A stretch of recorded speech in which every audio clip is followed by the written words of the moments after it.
ونعوذ بالله من شرور أنفسنا ومن سيئات أعمالنا من يهده الله فلا مضل له ومن يضلله فلا هادي له ونشهد أن لا إله إلا الله وحده لا شريك له ونشهد أن سيدنا ومولانا محمدا عبده ورسوله صلى الله عليه وعلى آله وأصحابه وبارك وسلم تسليما كثيرا أما بعد فأعوذ بالله من الشيطان الرجيم بسم الله الرحمن الرحيم وإن تعدوا نعمة الله لا تحصوها قال النبي صلى الله عليه وسلم من لم يشكر الناس لم يشكر الله أو كما قال النبي عليه الصلاة والسلام رب اشرح لي صدري ويسر لي أمري واحلل عقدة من لساني يفقهوا قولي اللهم صل على سيدنا مولانا محمد في أفضل كلامنا اللهم صل على سيدنا مولانا محمد في أوسط كلامنا اللهم صل على سيدنا مولانا محمد في آخر كلامنا معزز سامعین کرام، اللہ تبارک تعالیٰ کی بے شمار نعمتیں آج کے زمانے میں جتنی انسانوں کو فراہم ہیں، اس سے پہلے اتنی نعمتیں عام نہیں تھیں جتنا اللہ کی قدرت سے، اللہ کی مخلوق سے انسان آج فائدہ اٹھا رہا ہے۔ پہلے اتنا عام فائدہ نہیں اٹھایا جاتا تھا، نہ علم تھا، نہ سائنس، نہ ٹیکنالوجی، نہ ترقی، لیکن اس کے باوجود ایک چیز جو دیکھنے میں آ رہی ہے، جتنا آج کا انسان پریشان ہے، مصیبتوں میں گھرا ہوا ہے، آزمائشیں اس کو لپیٹی ہوئی ہیں، یہ ہر گھر، ہر فرد، ہر مرد اور ہر عورت کی کہانی ہے۔ میں سمجھتا ہوں یہ میرے گھر کا مسئلہ اور کڑاکے کی بھڑکدار بستری کی کپڑے اور شیروانی پہن کر سمجھتا ہوں کہ ان میں میری پریشانیاں مدفون ہو گئی، اور ایک سوٹ پہننے والا یہ سمجھتا ہے کہ ٹائی لگا کر ویسٹرن کلچر میں امریکی تہذیب کا لبادہ اوڑھ کر وہ سڑکوں میں آ کر مونچھوں کو تاؤ دے گا تو اس کی مصیبتیں اس میں چھپ جائے گی۔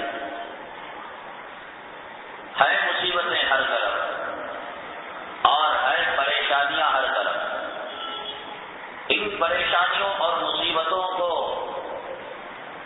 ختم کرنے کے لیے انسان ہزاروں تدبیریں کرتا ہے، جس کی جو سمجھ میں آئی وہ تدبیر وہ اختیار کرتا ہے، اور اس میں زیادہ تر ووٹ جو ملتا ہے وہ مال اور دولت کو۔ انسان یہ سمجھتا ہے کہ مال اگر کثرت سے کمایا جائے، دولت بٹوری جائے اور جائیداد کو اکٹھا کیا جائے، مصیبتیں دور ہو جائیں گی، پریشانیاں دور ہو جائیں گی۔ لیکن یہ آنکھوں دیکھا تجربہ ہے، یہ ایکسپیرئنس ہے، یہ مشاہدہ ہے۔ مال نے کسی کی پریشانی کو آج تک دور نہیں کیا۔ دیکھ لیں، دن کے اجالے میں علاؤ الدین کا چراغ لے کر تلاش کرے ڈھونڈے، کوئی ایسا وجہ سے دور ہو گئی ہوں، دولت کی وجہ سے دور ہو گئی ہوں، میرے رب کی عزت و جلالت کی قسم اگر مال سے پریشانی دور ہوتی اور دولت سے پریشانی دور ہوتی اور ان سے حالات کا سامنا کیا جاتا تو اللہ اس بات کو قرآن میں چھپاتا نہیں، اللہ بتا دیتا یہ امن کا راستہ ہے، یہ شانتی کا راستہ ہے، یہ سکون اور چین کا راستہ ہے۔ اللہ نہیں اپنے بندوں سے محبت کرتا ہے۔ اور مال کے بارے میں اللہ نے کہا انما اموالکم واولادکم فتنہ، یہ مال اور یہ اولاد تمہارے لیے فتنہ ہے۔ اور کہا کہ یا ایھا الذین آمنوا لا تلہکم اموالکم ولا اولادکم عن ذکر اللہ، یہ تمہیں اللہ کی یاد سے غافل کرنے والی چیز ہے۔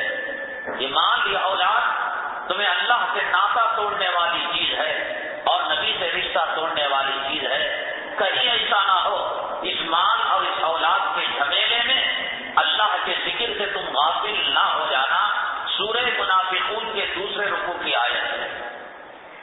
اس سے مسئلہ حل ہونے کا ہوتا تو اللہ کو دشمنی ہے بندوں سے، نبی کو اپنی امت سے بغض ہے، العیاذ باللہ۔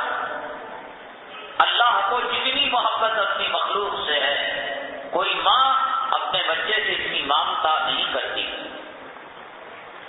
جناب محمد رسول اللہ صلی اللہ علیہ وسلم کو جتنی محبت اپنی امت سے ہے، پوری دنیا کی ماؤں کی مامتا اور باپوں کی شفقت ایک طرف، اور آقا دو عالم جناب محمد رسول اللہ صلی اللہ علیہ وسلم کی محبت بھرا وہ لمحہ جو آپ نے محبت کی نگاہ سے امت کو دیکھا وہ ایک طرف، لیکن آپ نے نہیں فرمایا اور اپنی ازواج مطہرات اور اپنی بیٹیوں کو یہ تلقین نہیں کی زیادہ مال جمع کرے اور جائیداد بنائے، زمینیں خریدیں، بیوپار بڑھائے، بیانس بڑھائے، نہیں۔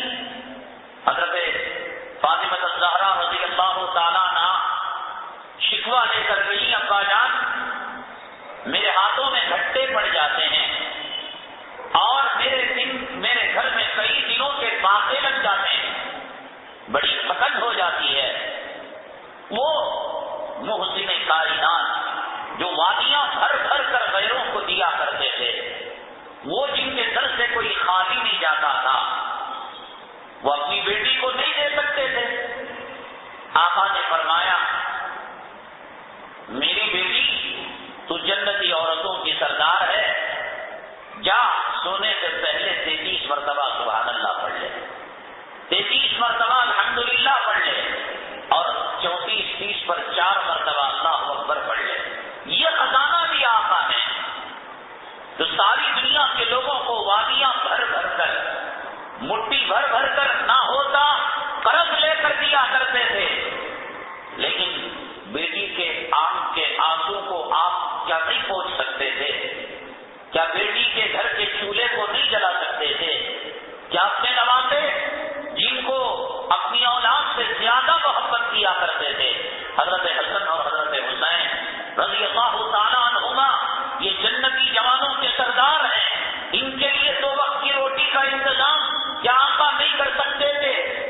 فرمایا کہ بیٹی میری سونے سے پہلے اس تصویر کو پڑھ لینا، اور حضرت سیدہ فاطمہ الزہرا رضی اللہ تعالیٰ عنہا کے صدقے میں یہ تصویر پوری امت کو مل گئی اور اس تصویر کا نام تصویر ہے فاطمی رکھ دیا گیا۔ مال یہ لوگوں نے تدبیر کی کہ اس سے پریشانیاں دور ہوں گی۔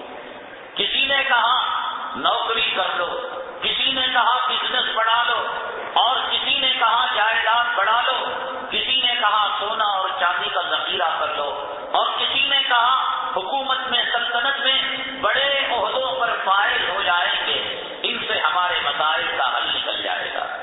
ہر نفس پریشان ہے، ہر آدمی جس کا ذاتی مکان ہے، جس کا کرائے کا مکان ہے، جو حاکم ہے، جو محکوم ہے، جو قرض دیتا ہے، جو قرض لیتا ہے، جو کارخانے کا مالک ہے اور کارخانے کا ملازم ہے، جو مشرق والا ہے، مغرب والا ہے، شمال والا ہے، جنوب والا ہے. اتنا گھٹ گھٹ کر تو زندگی گزارنے کے لیے ہم نہیں آئے. اتنی پریشانی کی زندگی گزارنے کے لیے اللہ نے ہمیں دنیا میں نہیں بھیجا. ہمیں دنیا میں اللہ نے اس لیے بھیجا کہ ہم کفر کا خاتمہ کریں، شرک کو مٹائیں، اللہ کے کلمے کا جھنڈا دنیا میں عالم میں لہرائیں. ہم دنیا سے باطل کا مقابلہ کریں. جو اپنے پیٹ کے مقابلے میں زندگی گزار رہا ہو، جو عورتوں کے فتنے میں پڑا ہوا ہو، جو اولاد کی محبت کی زنجیروں میں جکڑا ہوا ہو، وہ کلمے کے لیے کیا کام کرے گا، آقا کی سنتوں کے لیے کیا کام کرے گا، اور دین کے لیے کیا کام کرے گا. صبح سویرے کہاں جا رہے ہیں؟ جا رہے ہیں لیاب کو. کیا ٹیسٹ کرانے؟ پیشاب ہاتھ کی بوتل ہاتھ میں پکڑی ہوئی، پاخانہ پکڑا ہوا ہے، بلغم پکڑا ہوا ہے. یہ کیا ہے؟ ہاتھ میں انجیکشن. یہ لگ رہا ہے ران میں خود چبو رہے ہیں. یہ پیٹ میں لگ رہا ہے. بیماریوں نے گھیرا ڈال رکھا ہے، بیوی نے جکڑ رکھا ہے، اولاد نے گرفتار کر رکھا ہے، مال ہمارے قدم کے اندر زنجیریں ڈال چکا ہے. ان سے یہ امید کہ یہ اعلاء کلمت اللہ کا کام کریں گے، ان سے یہ امید کہ یہ کلمے کا پرچم عالم میں لہرائیں گے، ان سے یہ امید کہ مندروں کی گھنٹیوں کے بجائے وہاں توحید کا جو ہے گن گائیں گے، ان سے یہ امید کہ کفر کو اور یہودیت اور نصرانیت اور عیسائیت اور شیطانی طاقتوں کو نیست و نابود کرے. اگر میں اللہ کی قسم کھا کر کہہ رہا ہوں، غیرت، شرم، حیا اور ایمان کا 100واں حصہ اگر آج کسی کو نصیب ہو، خودکشی کرنا تو حرام ہے، خودکشی تو نہیں کر سکتا، لیکن ان حالات میں رہ کر یا تو وہ شہادت کی موت مانگے گا، یا تو گھٹ گھٹ کر ایک ایک لمحہ موت سے بدتر وہ زندگی گزارے گا. یہ زندگی کوئی زندگی ہے.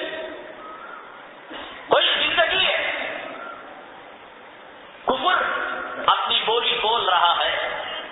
گائے کا پیشاب پینے والی قومیں جناب محمد رسول اللہ صلی اللہ علیہ وسلم کی امت پر ہتھوڑا برسا رہی ہیں. مسجدوں پر احکامات ان چماروں کے، ان مشرکوں کے، ان غیر اللہ کی پرستش کرنے والے. حیا اگر ہے میرے رب کی قسم خودکشی جائز ہوتی. ہر درخت پر ایک غیرت مند کی لاش لٹکی ہوئی ملتی کہ مولا ان حالات کو دیکھ نہیں سکتے اور ان حالات کا مقابلہ کرنے کے لیے امت تیار نہیں، چلو میں کسی درخت پر لٹک کر میں اپنی جان دے دوں گا. جہاد کے اسباب نہیں، سوائے اس کے ایک ایک لمحہ موت سے بدتر گزر رہا ہے. اس وقت تمہیں بیوی کی بیماریوں کی فکر نے گھیر رکھا ہے، اولاد کی شادیوں کی فکر نے گھیر رکھا ہے، تمہیں مال اور تجارت کی فکروں نے گھیر رکھا ہے، اور ان تمام چیزوں کی ذمہ داری اللہ نے جبرائیل کو بھیج کر تیرے اور میرے باپ دادا کے اوپر نہیں ڈالی. میرے سانس کا مالک میں نہیں ہوں، میرے سر اور میری داڑھی میں اگنے والے بال کی سفیدی اور سیاہی کا مالک میں نہیں ہوں. میرے چاہنے سے میرے بال سفید نہیں ہو سکتے، میرے چاہنے سے میرے بال سیاہ نہیں ہو سکتے. میرے دل کی دھڑکن میرے قابو میں نہیں ہے. خدا چاہے بی پی کو رئیس کر دے، دل کی دھڑکن بڑھا دے. خدا چاہے بی پی کو لو کر دے اور دل کی دھڑکن کو آہستہ کر دے. میرے جسم میں بہنے والی خون کی رفتار میرے کنٹرول میں نہیں ہے. جسم سے نکلنے والا پیشاب اپنے اختیار میں نہیں ہے. جسم سے نکلنے والی گندگی اپنے اختیار میں نہیں ہے. ہم بیوی پر کیا حکومت کریں؟ اولاد کے ہم نفع نقصان کے کیا مالک ہوں؟ بیکار کی حکومت کر رہا ہے انسان. کیوں؟ یہ بچوں کا کیا ہوگا، میری شروع کا کیا ہوگا، میرے گھر بار کا کیا ہوگا. اپنے جسم پر اٹھنے والے ایک بال پر ہمارا نہیں چلتا. ہمارے جسم کے خون کے ایک قطرے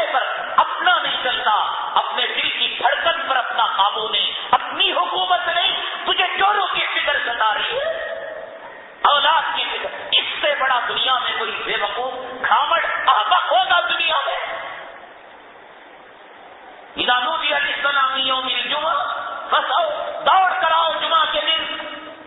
حجامت کرتے ہو، کتے کا پاخانہ اور سور کا گوشت کھاتا ہے مسلمان. کیوں؟ کاروبار چھوڑ کر آؤں گا، میری بیوی کا کیا ہوگا؟ جسم تیرے شرمگاہ سے نکلنے والے، پیشاب کے قطرے نکلنے کی بیماری اور ریح کے نکلنے کی بیماری، ڈاکٹر اور حکیموں کے پاس میری ریح میرے کنٹرول میں نہیں، میرے پیشاب کے قطرے، میرے منی کے قطرے میرے کنٹرول میں نہیں. کمینے، تیری شرمگاہ سے نکلنے والے گندے قطرے پر تیری قدرت نہیں. تو تیری بیوی اور اولاد کا مالک. نماز کاروبار جاری ہے، جمعہ کاروبار جاری ہے. داڑھی مڑی ہوئی ہے اس لیے کہ میرا مالک یجمان نہیں مانتا. نماز قضا ہو رہی ہے اس لیے کہ میرا مالک نہیں چھوڑتا. چھوڑ دے کاروبار کو، طلاق دے دے، اس لیے کہ اس دنیا کی ذمہ داری ہم نے اپنے اوپر نہیں لے رکھی ہے. وَأْمُرْ أَهْلَكَ بِالصَّلَاةِ وَاصْطَبِرْ عَلَيْهَا. اللہ نے کہا نماز پڑھو اور اپنے گھر والوں کو نماز کا حکم دو اور ثابت قدم رہو. لا نسألک رزقا، لا نسألک رزقا، لا نسألک رزقا. ہم تجھ سے روزی نہیں مانتے، روزی نہیں مانگا کبھی اللہ کا. پجاری مندر میں جاتا ہے، پرساد چڑھانا پڑتا ہے. عیسائی کرسچن چرچ میں جاتا ہے، نذرانہ دینا پڑتا ہے. یہاں سردی میں گرم پانی ملے گا اور گرمی میں پنکھا چلے گا. تیرا گھر گندا ہوگا، ایک دن کا تجھے سجدہ کے اندر نہیں ملے گا. لا نسألک رزقا، لا نسألک رزقا، نحن نرزقک والعاقبۃ للتقوی. روزی تو ہم دیتے ہیں. تیری ماں کے پیٹ کے اندر حیض چاٹ کر جی رہا تھا. جب تیری ماں حاملہ ہوئی، تیری ماں کا حیض بند ہو گیا، اسی کو چاٹ چاٹ کر پل رہا تھا. تو نہ تو نے ڈیزل کارخانہ دیکھا، نہ ایچ دیکھا، نہ سافٹ ویئر انجینئر تھا، نہ ہارڈ ویئر انجینئر تھا، نہ چپل کی دکان تھی، نہ فروٹ کی دکان تھی، نہ کفن کی دکان تھی، نہ کرائے کا مکان تھا، نہ ماٹی بیچتا. حیض کچھ چٹوا کر ہم نے تجھے تیری پرورش کی. تیری ماں کا حیض بند ہوا، کہاں جا رہا تھا؟ تو چاٹ رہا تھا. ہم نے تیری ماں کے حیض کو تیری روزی بنائی. اور دنیا میں آیا، آنکھوں سے اندھا، کانوں سے بہرا، پیروں سے لنگڑا، ہاتھوں سے لولا، نہ بول سکتا ہے، نہ سن سکتا ہے، نہ دیکھ سکتا ہے، نہ چل سکتا ہے. وَهَدَيْنَاهُ النَّجْدَيْنِ. آنے کے بعد ہم نے رزق کی دو ندیوں کو بہا دیا. آنکھوں سے دکھتا نہیں تھا، دھوپ پر چمٹ جاتا تھا اپنی ماں کے سینے سے. کون پالا ماں کے پیٹ میں؟ کون پالا ماں کی گود میں؟ اب ذرا دیکھنے کے بولنے کے لائق ہو گیا، کبر میں مبتلا ہو گیا، گھمنڈ میں مبتلا ہو گیا. میری جورو کا کیا ہوگا، میرے بچوں کا کیا ہوگا، انشورنس کراؤ، بیمہ کراؤ، تاکہ میری موت کی دعا کرے میرے بچے. میرا باپ 50 لاکھ کا انشورنس کرایا ہے، مولا جلدی سے ایکسیڈنٹ کی موت دے دے. یہی نا انشورنس والے تمہیں تو نہیں دیتے پیسہ. بیمہ میں نے کرایا تو خبر میں وہ روپیہ رکھ کر نہیں جاتے، وہ پوچھتے ہیں کہ تیرے جسم کے ٹکڑے ہائیوے میں کتے کی لاش کی طرح بکھرنے کے بعد تیرے پیسے کسے دیے جائے؟ دو عورت کو دو منموجی کرے. وہ مگرمچھ کے آنسو 3 دن تک بہائے اور پھر اس کے بعد اجی یہ سفید ساڑی پہننا اور گھر کے اندر بیٹھنا یہ پرانے زمانے کا رواج ہے. اب چچیرے موسیرے بھائی منہ ماریں گے، عشق کریں گے. یہاں مولوی کا بیان ہفتے میں 1 مرتبہ قوم کے کتنے لوگ سنتے ہیں؟ ابھی جو پرسنٹیج ہے اس وقت یہاں پر جو لوگ آئے ہیں یہ کتنا ہے قوم کا پرسنٹیج؟ 90% لوگ باہر ہیں. کوئی چپل کا بیپار، کوئی بنیان کا بیپار، کوئی برتنوں کا بیپار، کوئی کمپنی میں بھیڑ چمار کے سامنے استار نوسار. کتنا ہے پرسنٹیج جماعتوں میں نکلنے والوں کا، خانقاہوں سے تعلق رکھنے والوں کا؟ دین کی ایک موم بتی ہے، دین کی ایک شمع ہے جو دھیمے دھیمے دھیمے جل رہی ہے اور روشنی دے رہی ہے، اور اس گھر کے اندر شیطان اور جہنم کے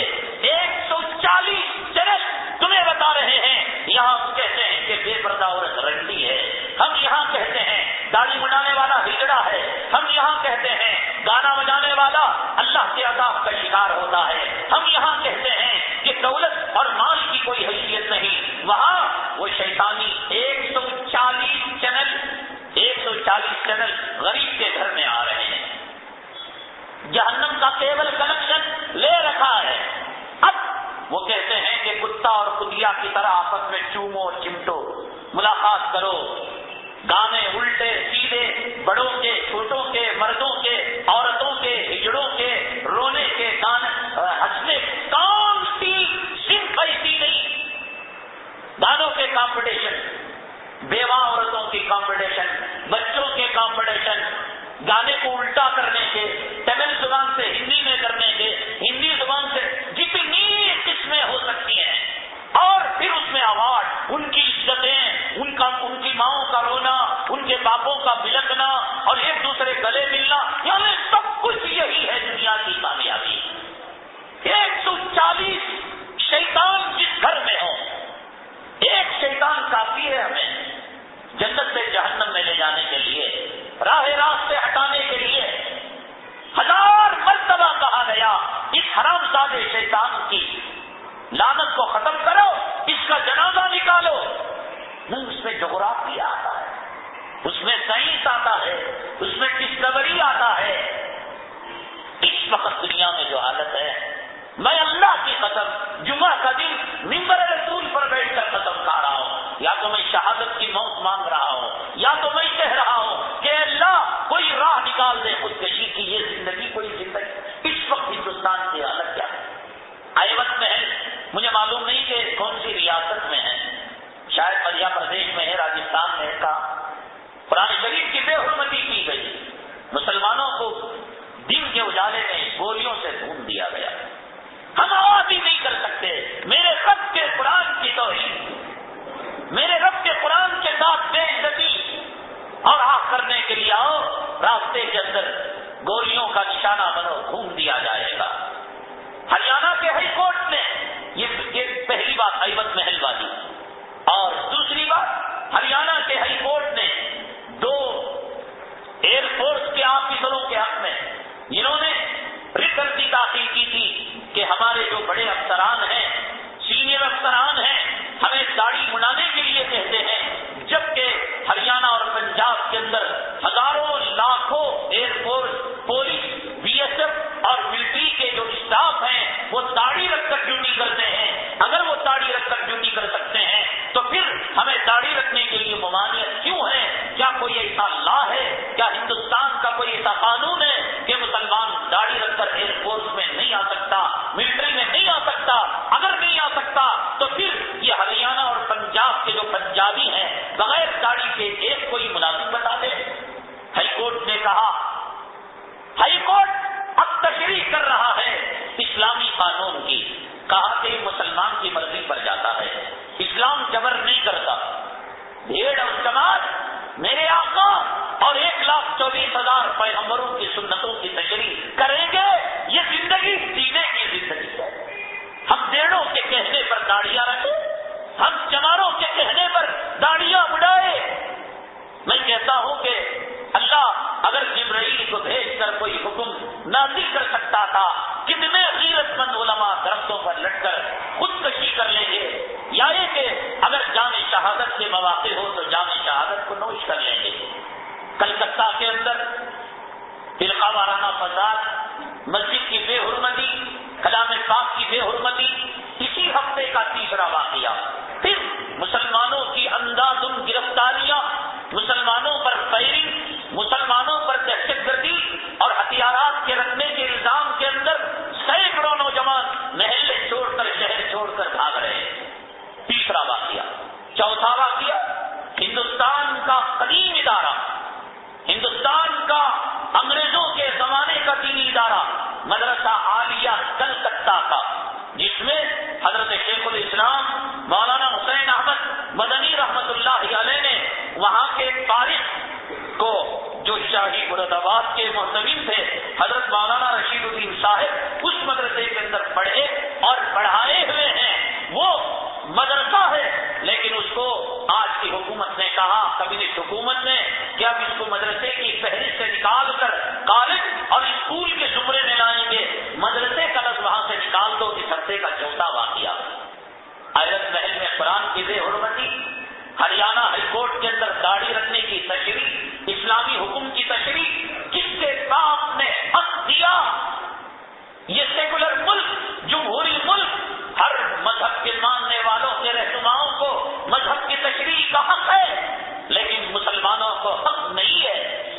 وہ اپنی داڑھی کی تشریح کر سکیں اور مذہبی احکامات کی تشریح کر سکے.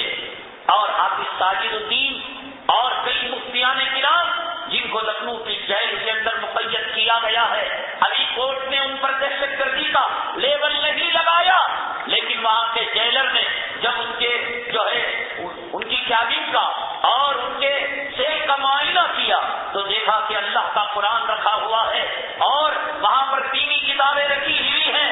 ان مفتیان کرام کے سامنے، ان حفاظ کرام کے سامنے اس کلام پاک کے اوراق کو پھاڑ کر اس جیلر نے پیروں تلے جوتوں تلے اس جو ہے کلام پاک کے اوراق کو دبایا اور کہا کہ مولویوں تم یہی قرآن پڑھ کر جہادی بنتے ہو، یہی قرآن پڑھ کر تم دہشت گرد بنتے ہو.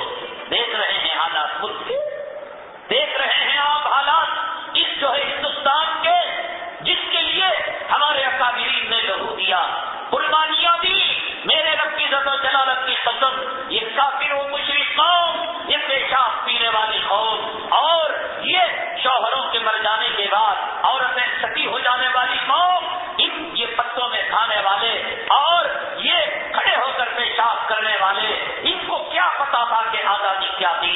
یہ حضرت شیخ الہند کا کرشمہ تھا، یہ حضرت حسین احمد مدنی کا کرشمہ تھا، یہ انار کے درخت کے نیچے پڑھنے پڑھانے والے دو محمودوں کا کرشمہ تھا، یہ دلی سے لے کر میرٹھ تک ہر درخت میں لگنے والی لاش کا سولی پر لٹنے والے کسی عالم کی شہادت کا یہ کرشمہ تھا.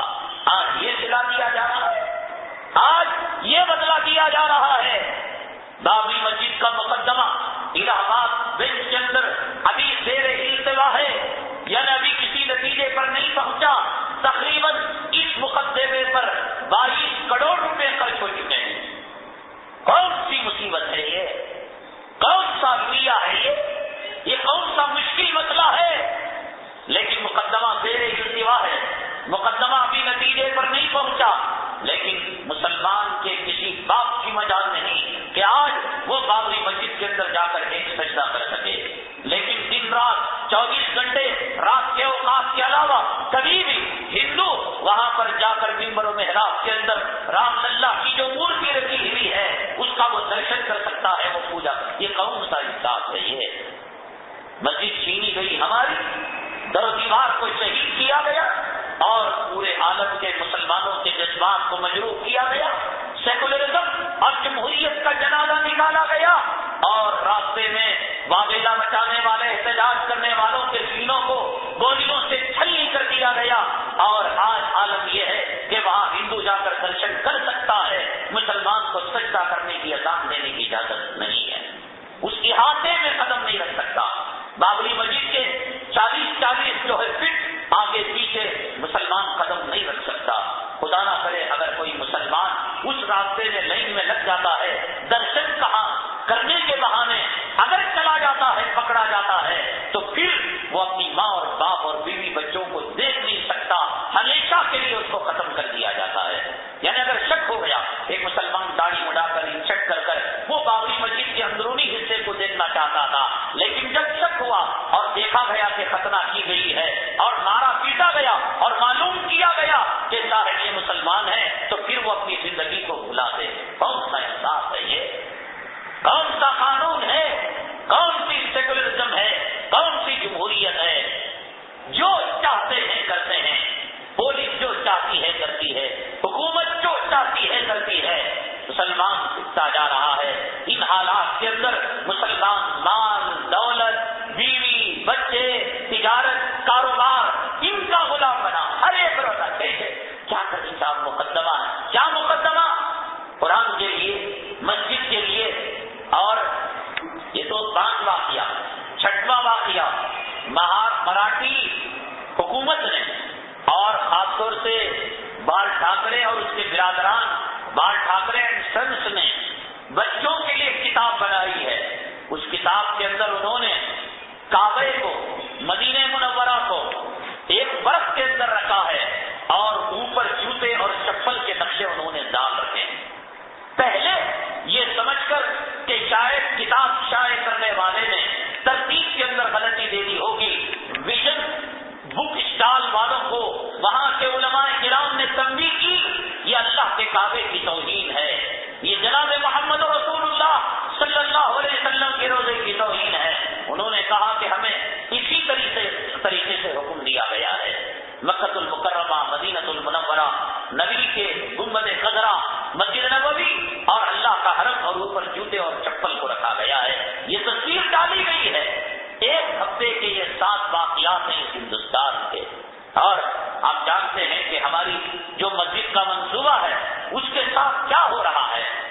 کاغذات ہمارے پاس ہے، کام کرنے کا حق ہمارے پاس ہے، اذان شروع ہو چکی تھی، نمازیں شروع ہو چکی تھی، لیکن انٹرنس کے اندر پولیس کی مدد سے، بڑی پولیس کی مدد سے دیوار کو بنا دیا گیا ہے۔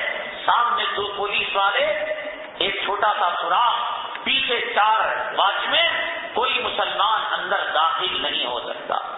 اب مسلمانوں کے بڑے بڑے چودھریوں سے، بڑے بڑے سیاسی جو ہے لیڈروں سے ملاقات کرو تو کہیں گے بھئی وہاں پر گاؤں ہی نہیں، تم مسجد بنا کر کیا کرو گے؟ وہاں لوگ نہیں، تم جو ہے سجدہ گاہ بنا کر کیا کرو گے؟ ہے وقف کی پراپرٹی اور کروڑوں کی پراپرٹی، اور ایک ظالم شرابی کافر اس کو ناجائز قبضے میں رکھا ہوا ہے۔ کوئی مائے کلام نہیں جو ہمت کر آئے اور اس سے پوچھے، حکومت سے ٹکر لے، قانون ہمارے ساتھ ہے، سچائی ہمارے ساتھ ہے۔ 150 سال کا وہ عیدگاہ کھڑے ہو کر چیخ رہا ہے کہ آج مجھے یتیم کر دیا گیا، آج مجھے رلایا جا رہا ہے، آج میرے راستے کو بند کر دیا گیا۔ کسی کے پاس وقت نہیں، سیمنٹ کے موٹے پوچھو ہم دے دیں گے، چندہ پوچھو دے دیں گے، مال پوچھو دے دیں گے، ٹکر لینے کی بات، یہ آگ سے بھاگ رہا ہے مسلمان، حق سے بھاگ رہا ہے، باطل کے ٹکرانے سے بھاگ رہا ہے۔ فکر ہے اپنی بیویوں کی، بچوں کی، مال کی، کاروبار کی، اسی میں جکڑا ہوا، اسی میں اس کے جنازے، اسی میں اس کا انتم سنسکار۔ کہاں مر گیا؟ کشن گری کو جاتے ہوئے مر گیا۔ کیوں جا رہا تھا؟ اس کے باپ کو دیکھنے جا رہا تھا۔ کہاں جا رہا تھا؟ دلی جا رہا تھا، ریل سے گر کر مر گیا۔ کیوں جا رہا تھا؟ وہاں جو ہے بیپاری سے پیسے دینے جا رہا تھا۔ مسجد کے لیے مرنے کی باتیں، قرآن کے لیے شہید ہونے کی باتیں، اسلام کے لیے جان دینے کی باتیں، ماں اور بہنوں کی عزت و آبرو، عصمت اور عفت کے لیے اپنے آپ کو قربان کرنے کی باتیں جیلوں میں تلاش کر لو، اور علاؤ الدین کا چراغ لے کر ڈھونڈ لو، پک پاکٹرز ملیں گے، جو ہے ڈاکو ملیں گے، چور ملیں گے، اچکے ملیں گے، بیویوں کو جلانے کے ظلم میں، بہوؤں کو ظلم و ستم کرنے کے ظلم میں اور جہیز مانگنے کے جو ہے اینٹی ڈوری کے ایکٹ کے اندر ہزاروں مسلمان ملیں گے، اور ایک سگریٹ کے لیے، 10 روپے کے لیے، پیٹ کے درد کے لیے، ایک بالی زمین کے لیے لڑنے والے ملیں گے۔ لیکن اسلام آج یتیم ہو چکا ہے، اللہ کا قرآن آج بیوہ ہو چکا ہے۔ آج اللہ کا دین، نبی کا طریقہ، جس کے لیے نبی اپنے آپ کو میدان جہاد میں جھونک دیا تھا، جس کے لیے آقا نے اپنے داماد کو جھونک دیا تھا، جس کے لیے آقا نے مدینہ منورہ کی ساری 313 کی پونجی کو جھونک دیا تھا، جس کے لیے آقا نے اپنے دندان مبارک کو شہید کیا تھا، آج دین کا کوئی رکھوالا نہیں ہے۔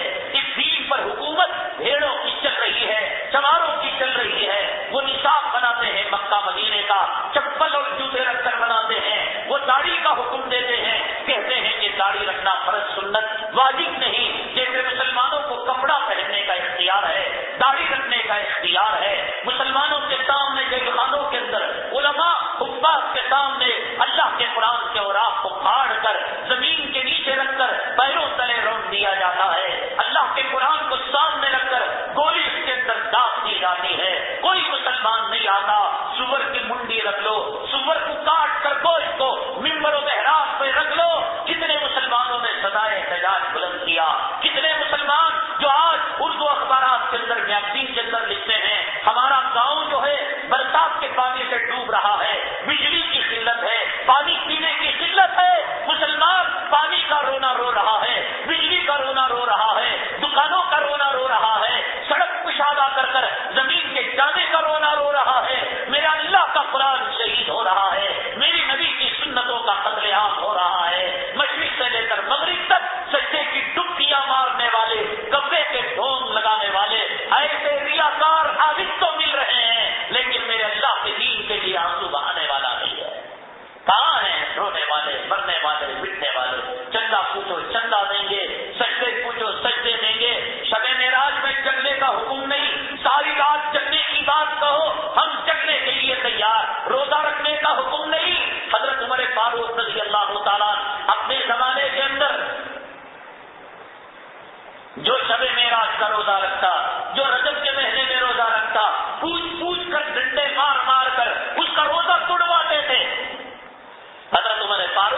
لکان عمر، اگر میرے بعد کوئی نبی ہوتا تو عمر فاروق نبی ہوتا، آج وہ عمر ہوتا۔ ایسے حرام زادے کمینے جو رمضان المبارک کے اندر روزے نہیں رکھ پاتے، جو رمضان کے بعد کے 6 روزے نہیں رکھتے، جو یوم عرفہ کا روزہ نہیں رکھتے اور جو شب برات کا روزہ نہیں رکھتے، ضرور رکھیں گے، اس لیے کہ یہ شیطانی روزہ ہے، شیطانی روزہ ہے۔ شب معراج اللہ کے حبیب پاک صلی اللہ علیہ وسلم کی زندگی میں معراج کے بعد 18 سال تک آپ نے معراج کو دیکھا، لیکن کبھی آپ نے روزہ نہیں رکھا، کبھی آپ نے شب معراج نہیں بنائی۔ بنگلور کی اس جامع مسجد کے اندر اشتہار لگا ہوا ہے، جمعہ کی نماز کے بعد جا کر دیکھ لینا۔ اور جب میں اتنی قوت سے بات کہہ رہا ہوں اور اتنی طاقت سے کہہ رہا ہوں، کچھ تو دم ہوگا، ارے کچھ تو اس کے اندر سچائی ہوگی۔ اب شیطانی وقت منانے کا اور وقت کو جو ہے کھیل میں لگانے کا ایک جو ہے اچھا موقع، شب معراج کے موقع پر قرات کا کمپٹیشن۔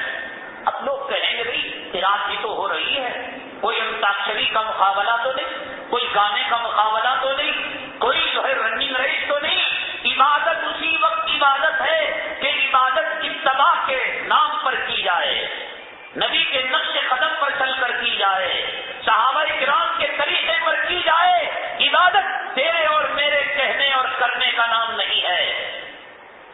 نماز عبادت ہے، سورج نکلنے کے وقت نماز پڑھنے پر جوتیاں پڑیں گی، نماز عبادت ہے، سنت پڑھنا نفل پڑھنا عبادت ہے، اشراق پڑھنا عبادت ہے، اشراق پڑھنے پر اللہ تعالیٰ جنت کے محل نصیب کریں گے۔ لیکن کوئی آدمی عید الفطر میں عید الاضحیٰ میں جا کر عیدگاہ کے اندر اشراق کی نماز پڑھتا ہے تو جوتیاں پڑے گی۔ نماز پڑھنا عبادت نہیں، نماز نبی کے طریقے پر پڑھنا عبادت ہے۔ سلو، نبی نے یہ نہیں کہا کہ تم نماز پڑھو، آگے بھی تو فرمایا کما رأیتمونی اصلی، جیسا کہ تم نے مجھے نماز پڑھتا ہوا دیکھا ہو، تمہارے باپ اور تمہارے دادا کے طریقے پر نہیں، روزہ تمہارے باپ دادا کے طریقے پر نہیں۔ کہ ہمارے خاندان میں رجب کے روزے رکھتے تھے، پور کی فاتحہ کرتے تھے۔ شیعہ لوگوں کا کام مسلمان کر رہا ہے، شیعہ اسلام کا دشمن، مسلمان کا دشمن، قرآن کا دشمن، صحابہ کا دشمن، خصوصاً خلفاء اربعہ کا دشمن، نبی کا دشمن۔ شیعہ کہتا ہے کتا کہ جبرائیل سے غلطی ہو گئی، وہی علی کے پاس لانے کے بجائے محمد صلی اللہ علیہ وسلم کے پاس لے کر چلے گئے۔ شیعہ اس وقت تک اپنے دھرم پر مکمل نہیں آتا جب تک کہ وہ حضرت ابو بکر کو گالی نہ دے، حضرت عمر کو گالی نہ دے، حضرت علی اور حضرت عثمان کو گالی نہ دے، اما عائشہ کی عصمت اور آبرو پر تہمت نہ لگائے۔ گلیوں اپنی بچیوں پر کوئی نگاہ اٹھا کر دیکھتا ہے، اپنی ماں اور اپنی بیٹیوں پر نگاہ اٹھا کر دیکھتا ہے تو انگلیوں سے اس کی آنکھوں کو نوچ لیتے ہو۔ میری اور آپ کی اماں، کائنات کی اماں، نبی کی زوجہ اور نبی کی حرم اور جنتی عورت، جنتی خاتون اور دین کے آدھے حصے کو جس نے بیان کیا، اس پر یہ شیعہ کتا آج ان کی تہمت اس پر عصمت اور آبرو پر تہمت لگاتا ہے۔ آج شیعہ کے طریقے پر مسلمان پور کی فاتحہ کرتا ہے۔ حضرت امیر معاویہ رضی اللہ تعالیٰ عنہ کا رجب کے مہینے میں جب انتقال ہوا تو یہ لوگ کٹر دشمن تھے صحابہ کے، تو اب آپ جانتے ہیں کہ پور کی فاتحہ کے اندر وسان نہیں کھاتے، کیوں؟ اب اگر وہ اپنے گھر میں مچھلی پکائے تو لوگ کہیں گے کمینے صحابہ کے دشمن، تم گھروں کے اندر مچھلی پکا رہے ہو اور صحابی کا جنازہ نکل رہا ہے۔ گوشت بھونیں گے تو گوشت کی خوشبو آئے گی، بریانی پکائیں گے بازار کی خوشبو آئے گی۔ تو یہ لوگ کیا کیے؟ ویجیٹیرین، انہوں نے کھانا پکایا، مٹھائی بنائی اور اندرونی طور پر یہ جو ہے ایک دوسرے کو مبارکبادی دینے لگے۔ حضرت امیر معاویہ رضی اللہ تعالیٰ عنہ انتقال کر گئے، خوشیاں منانے لگے۔ ہم لوگوں نے کہا کمینوں، تم صحابہ کے دشمن، تم حضرت امیر معاویہ کے دشمن اور خوشیاں مناتے ہو۔ اچانک انہوں نے بات کو بدل دیا، نہیں، یہ حضرت جعفر صادق کی پیدائش کی خوشی میں سکھا رہے ہیں، حضرت امیر معاویہ کے انتقال پر نہیں۔ تو آج کیا کرتے ہیں پور کے فاتحہ والے؟ حضرت جعفر صادق کے نام پر، حضرت جعفر صادق رضی اللہ تعالیٰ نہ رجب کے مہینے میں پیدا ہوئے، نہ رجب کے مہینے میں ان کا انتقال ہوا۔ اب یہ بچنے کے لیے شیعہ کتوں نے بات کہہ دی، ہمارے مسلمان ہیں کہ صاحب اگر وہ کھائیں گے کھلائیں گے تو گھر کی بلائیں مصیبتیں دور ہو جائیں گی، اور پانی بھی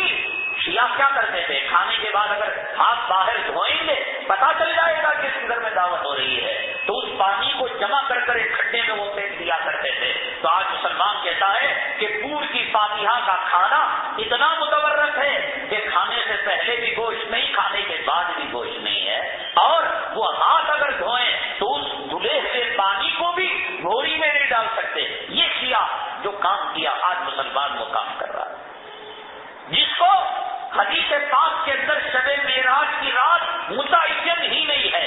8 قول ہیں معراج کے بارے میں۔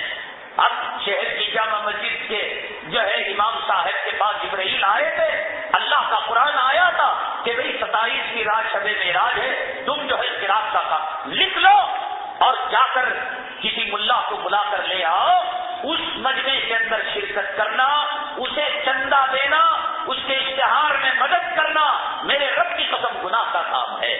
جس کام کو نبی نے پوری زندگی میں نہیں کیا، جس کام کو میرے نبی کے صحابہ نے پوری زندگی میں نہیں کیا، شب معراج کی تاریخ میں اختلاف ہے، اس کی تاریخ میں اس کا روزہ رکھنا، اس رات کے اندر اہتمام کے ساتھ اجتماعی عبادت کرنا شب معراج کے نام پر، کھلے عام دن کے اجالے میں ڈنکے کی چوٹ کے ساتھ اگر کوئی دلیل لاتا ہو تو منہ مانگا انعام میں پیش کرنے کے لیے تیار ہوں، اور اس عالم کو بلا کر لائے، یہاں بیٹھ کر ہم کہیں گے عالم صاحب دلیل پیش کرو، انعام بھی دیں گے، اور اگلی رجب سے ہم بھی اپنے مسجد کے اندر ہم جو ہے اجتماعی طور پر شب معراج منائیں گے۔ اب الحمدللہ علماء دیوبند کی مہربانیوں سے شہر کے اندر جو ہے بدعتیں ختم ہو رہی ہیں۔ شب معراج پہلے بہت منایا کرتے تھے لوگ، جو ہے روزے رکھا کرتے تھے، الحمدللہ اب سنت پر عمل ہو رہا ہے۔ حضرت عمر فاروق رضی اللہ تعالیٰ عنہ کو روزے داروں سے دشمنی تھی، ارے دین کو پسند کرنے والے تھے یا دین کے دشمن تھے حضرت عمر فاروق؟ مجھے بتاؤ۔ لٹھا لے کر، لاٹھی لے کر، کوڑا لے کر نکلتے تھے، پوچھتے تھے روزہ ہو؟ اگر روزہ تھا تو کوڑے مارتے کمینے۔ اللہ کے نبی کو جو بات سمجھ میں نہیں آئی اور نبی کے صحابہ کو جو بات سمجھ میں آ گئی، دین تیرے اور میرے باپ کے گھر کا۔ اگر عمر فاروق ہوتے تو میرے رب کی قسم آج جو قرات کا کمپٹیشن کر رہا ہے وہ کبھی نہیں کر سکتا تھا۔ شب معراج کے نام پر اگر کر رہا ہے تو میرے رب کی قسم عمر کا کوڑا اس کی پیٹھ پر برستا۔ جانا کوئی نیکی کا کام نہیں۔ دیکھو اگر دن کے اجالے میں اتنی چیخ کر زور سے کہہ رہا ہوں، کچھ تو سچائی ہوگی۔ اگر میری بات پر اعتماد نہ ہو، بھروسہ نہ ہو، آپ جانتے ہیں کہ پاکستان کے مشہور عالم ہیں حضرت مولانا مفتی محمد شفیع صاحب رحمۃ اللہ علیہ، جن کی تفسیر کی کتاب ہے معارف القرآن، حضرت کے فرزند ہیں حضرت مولانا تقی عثمانی صاحب۔ اللہ نے ساری اولاد کو علم سے اور کمال سے نوازا ہے۔ حضرت گلشن باغ میں پاکستان میں ایک مسجد میں خطبات دیا کرتے ہیں، وہاں کے حضرت کے مرید نے ان خطبات کو مرتب کیا ہے اور ان خطبات کا نام ہے اصلاحی خطبات۔ شروع کے شاید پہلی سے 30ویں جلد کے اندر رجب کا بیان جو حضرت نے دیا ہے، پورے دلائل حضرت نے نقل کیے ہیں اور حضرت نے بیان کیا ہے۔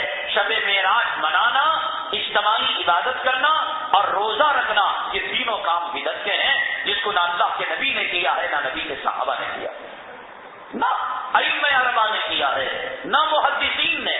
ان راتوں میں عبادت کرنے کا کوئی باپ باندھا ہے۔ آپ حدیث کی کتاب کھولیں، کھڑے ہو کر پیشاب کرنے کا بیان، بیٹھ کر پیشاب کرنے کا بیان، کن حالتوں میں کھڑے ہو کر پیشاب کیا جا سکتا ہے، ٹوپی پہننے کا بیان، سر کھلا رکھ کر کن حالتوں میں، حالت احرام میں سر کھلا رکھ کر نماز پڑھنا، ایک ایک چیز کا بیان۔ لیکن امام بخاری کو بات سمجھ میں نہیں آئی، امام مسلم کے بات سمجھ میں نہیں آئی، امام ترمذی کو سمجھ میں نہیں آئی کہ رجب کے اندر کنڈوں کی فاتحہ، اس کا کوئی باب انہوں نے قائم نہیں کیا۔ رجب کے اندر کہتے نہیں صاحب میری شادی ہو کو نوا میرے سسرال میں نہیں گیا تو ہماری ساس برا مان لیتے، یہ ساس کل جہنم میں لے جا کر اس کی شرمگاہ سے نکلنے والا پیٹ پلائے گی تو پیے گا؟ ہے تو راضی؟ تجھے اللہ کی محبت اور نبی کے سے کوئی سروکار نہیں؟ جو روح کے غلام، سالیوں کی غلامی، جو اس کے اماں کی غلامی، اس کے دادا دادی کی غلامی، نانا نانی کے غلامی، کبھی ماں کے پیر نہیں دبایا، کبھی ماں کے جوتے سیدھے نہیں کیا، اب پوچھتا ہے ابھی نبی شادی، اب ہمارے ساڑو دعوت کر رہی، برا مان لیتی، اب وہ جہنم کا لہو پلائے گا اور جہنم کا پیٹ اور مسلم پلائے گا۔ دو چیزیں ہیں میرے سامنے، پور کے پاس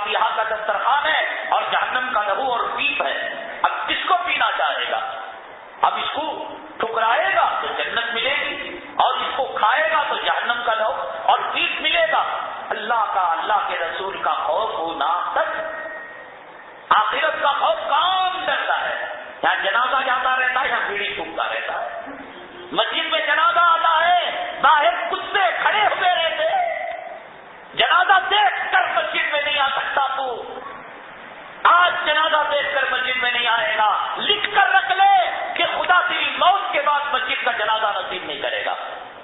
تیرے ٹکڑے کتے کھا لیں گے، تیرے ٹکڑے کد اٹھا کر لے جائیں گے. اتنی دشمنی تجھے اللہ کے در سے، اللہ کی ذات سے جو پال رہا ہے، پرورش کر رہا ہے. یہ جو حاجی صاحب بڑے کرم فرما، کیا ہمارے بچے کو آسٹریلیا بھیجے، انوج بھیجے، تو ساری زندگی جب کبھی اس سیٹ کو دیکھے گا، حاجی کو دیکھے گا اور ایجنٹ اور بروکر کو دیکھے گا، ادب سے کھڑا ہو جائے گا، ایک چائے پلائے گا کہ ہمارے یہ ایجنٹ صاحب ہیں. حالانکہ پیسے کے بغیر بھیجا نہیں، آسٹریلیا کو بھیج دیا، امریکہ کے ٹائلٹ صاف کرنے کے لیے بھیج دیا. ساری زندگی عزت کرے گا وہ رب جو ماں کے پیٹ میں ہریش چٹانے سے لے کر ہمارے موت کے بعد بھی ہماری شرمگاہ کے اوپر کپڑا ڈالا ہوا ہے، ہماری عزت کو بچایا ہوا ہے. وہ رب کی ہم نے کتنی قدر کی. یہ کپڑا پہن کر ہم علامہ بنے ہوئے ہیں. حمام کے اندر، غسل خانے کے اندر آئینہ ہو، جب غسل کرتے ہو کپڑے نکال کر دیکھو تمہارے جسم پر تھو تھو کرو گے. یہ شرمگاہ کو دیکھ کر، یہ پیٹ کو دیکھ کر اور یہ جسم کے عیب کو دیکھ کر موت کے بعد کفن نہ ملتا. یہ رب کا احسان نہیں کہ ہماری شرمگاہ پر چیٹڑے ڈال دیا. کفن نہ ملتا، کوئی ہماری نماز جنازہ پڑھاتا، ہمارے موتا کو غسل دیتا.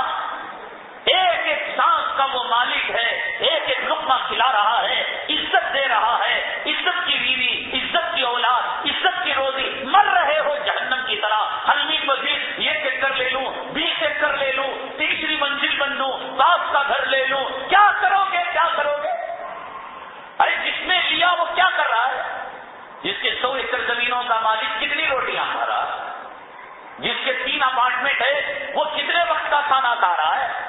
اللہ نے تو پابندی لگا دی، نہیں صاحب تم جو ہے شوگر والے ہو، تمہارا مال بلاس ہے، فیٹ بڑھ گیا ہے، ہارٹ اٹیک ہے، بی پی ہے، یہ نہیں کھاؤ، وہ نہیں کھاؤ. کیا کرو گے صاحب؟ ان بلڈنگوں کو لے کر کرو گے کیا؟ دھو کر پیو گے؟ روزی کا مالک تو اللہ ہے، سانس کا مالک اللہ ہے، زندگی کا مالک اللہ ہے، موت کا مالک اللہ ہے. جب اللہ مالک ہے تو ہم اپنی آخرت کو کیوں خراب کریں؟ کون سی عقل مندی بھائی؟ یہ کون سی عقل مندی کہ نماز شروع ہونے کے بعد دوسری رکعت میں کیا حجامت کرتے ہو پہلی رکعت میں؟ کون سی عقل مندی فجر کی نماز کے وقت حالت جنابت میں گندی عورت کے پہلو میں سو رہے ہو؟ صبح کے وقت جنت کی ہوائیں چلتی ہیں، صبح کا وقت قیمتی وقت ہے. صبح کے وقت میں میرے نبی نے اپنی امت کے لیے دعائیں کی، اے اللہ میری امت کی صبح میں خیر و برکت نصیب فرما. ہزاروں لاکھوں مسلمان جنہوں نے صبح کا وقت ہی نہیں دیکھا، وہ اٹھتے ہیں اس وقت جب سورج اپنے پورے شباب پر آ جاتا ہے، پوری جوانی پر آ جاتا ہے. کیا ملتا ہے؟ کیا کر لیا؟ حالت جنابت میں گندی عورت کے پہلو میں، حیض و نفاس والی کی عورت میں، یہاں بچہ پیشاب کا فوارہ، وہاں بچی بسترے کے اندر پیشاب. اس گندے ماحول میں 140 جہنم کی کھڑکیاں ٹی وی کے چینل کی، کیا کیا تم نے؟ بتاؤ کیا ریکارڈ بنایا؟ ابھی ذلت نہیں ہوگی تو کیا ہوگی؟ رسوائی نہیں ہوگی تو کیا ہوگی؟ کسی میں ہے ہمت؟ اگر کوئی مرد مومن ہے، یا ایھا الذین آمنوا ما لکم اذا قیل لکم انفروا فی سبیل، کہتے ہیں ہم بڑے روڑی صاحب، ہمارا بڑا اثر و رسوخ ہے، پولیس میں ہمارا چلتا ہے، ہم مال آؤ ایک کارنامہ انجام دے کر بتاؤ. وہ ظالم جیلر جس نے قرآن کی بے حرمتی کی، وہ ظالم پولیس جس نے نہتے نوجوانوں کے سینوں کو گولیوں سے داغ دیا، وہ ظالم کمینے جنہوں نے اللہ کے کعبے اور نبی کے روزے کے اوپر چپل اور جوتوں کی تصویر کو جو ہے انہوں نے اعلان کرو. کیا آتا ہے اخبار میں؟ صاحب ہمارے گھر کے اندر پانی گھس گا، ہمارا کارخانہ 3 دن سے بند ہے. یہ شکوے مسلمان، کوئی یہ شکوہ نہیں کر رہا ہے کہ بال ٹھاکرے کو گرفتار کرو، اس کے بچے کو گرفتار کرو اور بابری مسجد کو سجدوں سے آباد. کہاں؟ ارے ہندوستان میں یا ہندوؤں کے ساتھ مل کر جینا تو ٹھیک ہے. جب ہندوؤں کے ساتھ مل کر جینے کی بات کرتے ہو تو تمہاری اولاد کی شادی کے موقع پر تم مسجد سے دفتر کیوں منگاتے ہو؟ مندر سے پنڈت کو بلوا لو، ہندو اور خوش ہو جائے گا. مرنے کے بعد قبرستان میں جگہ کیوں لیتے ہو؟ تم جو ہے شمشان گھاٹ کے اندر ڈال دو یا ایک جلا کر راکھ کر دو، کرنٹ کے باکس کے اندر رکھو، 1 سیکنڈ میں تمہارا باپ تمہاری جورو جل کر خاکستر ہو جائے. ہندوستان ہے نا, چلو جب یہ کرتے ہو تو وہ بھی کر لو. بھیڑوں چماروں کا لباس پہنتے ہو. اب اسلامی احکامات کی تشریح کون کرے؟ فلموں میں کام کرنے والے. جب سلمان خان نے گزشتہ گنپتی گنیش کے موقع پر اس نے جو ہے وہ تہوار منایا اور پوجا کی, تو بامبئی کے علماء بورڈ نے اس کو کہا کہ تشریح کے وہ ایمان کرے. وہ ایمان سے نکل گیا. اس کا باپ فوراً اس کی وکالت میں آ گیا. کہنے لگا کس کے باپ نے سلمان کو مسلمان بنایا تھا جو آج کے عالم اس کو اسلام سے نکال رہے؟ کس کے باپ نے بنایا تھا؟ نہ وہ ہندو ہے نہ مسلمان ہے, اس کا باپ سلیم نام ہے. وہ تشریح کرنے لگا, نہیں یہ ہندو بھی نہیں مسلمان بھی نہیں. مسلمانوں نے درد سے کہا, علماء نے درد سے کہا, غیر اللہ کی پرستش کرنے سے مسلمان ایمان سے نکل جاتا ہے. چاہیے سلمان خان کو. تو اب وہ کہنے لگا یہ مولویوں کی اجارہ داری ہے. یہ قرآن حدیث میں ہے جبہ, یہ پاجامہ, یہ امامہ, یہ مولوی لوگوں نے بنا لیا ہے. کوئی بھی چیز ہمارے جو علماء ہیں قرآن اور حدیث سے ہٹ کر نہیں کرتے. یہ جبہ ہے, اس کا ذکر کلام پاک میں ہے. سورہ یوسف کے اندر اللہ تبارک تعالیٰ نے حضرت یوسف کا واقعہ ذکر کیا ہے کہ جب زلیخا نے ان کو پکڑا تو وہ بھاگنے لگے, تو کلام پاک نے ان کی برات کا جو اعلان کیا, ان کان قمیصہ قد من قبل فصدقت وهو من الكاذبین. دیکھو اب زلیخا کہتی ہے کہ میں سچی ہوں اور حضرت یوسف کہتے ہیں کہ میں سچا ہوں. قرآن نے کہا کہ تم جو ہے ظاہری حالات, یہ جو فنگر پرنٹس ہیں, یہ جو آئی ٹی ٹیکنالوجی وغیرہ ہے, یہ سب قرآن نے کبھی کی بیان کر دیا. یہ جو جاسوسی کا علم ہے اس کو حدیث نے کبھی کی بیان کر دیا. بدر کے موقع پر, وہ حد کے موقع پر میرے آقا نے فرمایا کہ جاؤ اونٹ کے پنجوں کے نشانات کو دیکھو کہ کس طرح سے وہ آئے ہوئے تھے. اونٹ کی مینگلیوں کو سونگ کر آقا نے فرمایا پناہ علاقے کا لشکر آیا ہوا ہے. جاسوسی کے چین کے نقطے کو یہ لوگ جانتے نہیں تھے, میرے آقا نے اس علم کو امت کو دے دیا تھا. جاسوسی کا علم ہو, ہتھیار کا علم ہو اور عسکریت کا علم ہو, کیا علم نہیں دیا تھا. تو قرآن نے کہا ان کان قمیصہ قد من قبل فصدقت وهو من الكاذبین. اگر اس کی قمیص سامنے سے پھٹی ہوئی ہے تو مطلب یہ کہ یہ زلیخا ہے اور حضرت یوسف ہے. جب جھگڑا ہوگا تو آمنے سامنے جھگڑا ہوگا. تو اگر سامنے سے پھٹی ہوئی ہے اس کا مطلب یہ کہ یوسف بھاگ کر جانا نہیں چاہتے تھے, زلیخا کی طرف آنا چاہتے تھے, تب قمیص پھٹی ہے. ان کان قمیصہ قد من قبل فصدقت, تو یہ جو ہے سچی ہے زلیخا. وَإِن كَانَ قَمِيصُهُ قُدَّ مِن دُبُرٍ فَكَذَبَتْ, اور اگر قمیص پیچھے کی طرف سے پھٹی ہوئی ہے, حضرت یوسف بھاگ کر جانا چاہتے تھے علیہ الصلوۃ والسلام اور زلیخا پیچھے سے حملہ کرنا چاہتی تھی. ہمارے علماء نے کہا یہ جو انشٹ ہے, یہ جو ٹی شرٹ ہے جسے پہن کر پیشاب کا عضو لٹکائے کرتے ہیں گدے کی طرح, اور سجدے میں جاتے ہیں تو کرکٹ کی بال کی طرح جو ہے وہ اپنے عضو کو پیچھے لٹکاتے ہیں. کتے کتے ہیں, یہ بے شرم ہے. انسانوں کی جماعت میں مسلمان کو دور کی بات, کم سے کم انسان کے بچے نہیں ہیں, اللہ کے گھر میں آ کر اپنی عضو کو دکھا رہے ہیں. انشٹ کرتے ہیں, ذرا شرٹ نیچے پڑ جاتا تو شرمگاہ چھپ جاتی. ہمارے علماء نے کہا کہ حضرت یوسف علیہ السلام کا کرتا لمبا تھا, زلیخا نے پکڑا ہٹ گیا. اگر کرتا شارٹ ہوتا تو پھر حضرت یوسف علیہ السلام کے دامن پر ہاتھ ڈالتی زلیخا تو نیچے شرمگاہ ظاہر ہو جاتی. یہ لمبا کرتا ہونے کی دلیل اور استدلال حضرت یوسف علیہ السلام کے واقعے سے کیا. اب فلم میں کام کرنے والا کتا کہتا ہے کہ صاحب کان جبہ شریف, یہ تو ملک کی حالات کے اعتبار سے صحیح ہے. عرب کے لوگ ایسا پہنتے ہیں, افغانستان کے لوگ ایسا پہنتے ہیں, اور یہ مسلمانوں نے بنا رکھا ہے.